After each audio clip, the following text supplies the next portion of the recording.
Disobedient Duke. Dawn was delighted when her parent gave her a puppy for her birthday. He wriggled in her arms as she hugged him tight. "I'll call him Duke," she announced. "Well, Duke has lots of things to learn," her father said. "You'll need to reward him when he's good and spank him when he does something bad.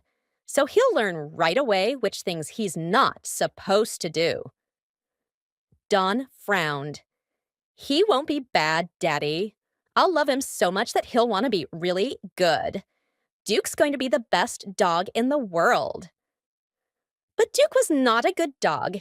He dug up the flower bed and chewed on shoes. He ran away when he was called. Dawn scolded and spanked until she was tired of it, but it ceased to do no good. Duke went right on getting into places where he wasn't supposed to be. One day, Dawn came into the living room looking very sad. "Why is Duke so bad?" she burst out. "I scold him, and he acts like he's sorry. He licks my face and wags his tail, so I pet him and hun him, and then he turns right around and is bad all over again. I love him so much. Why does he keep on being bad?" Dad put down his paper and pulled Dawn onto his lap. "Sometimes it takes a long time to train a puppy," he said. "What you just told me reminds me an awful lot of what happens between us and God." "What do you mean?" asked Dawn. "Well, remember when you got Duke?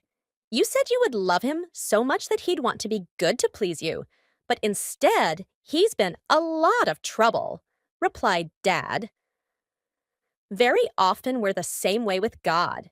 He loves us so much that we should all want to be good to please him, but instead we want to do things our own way." Dad shook his head. "You just told me about how bad it makes you feel when Duke insists on disobeying you." He added, "Think about how much God loves us even when we make mistakes.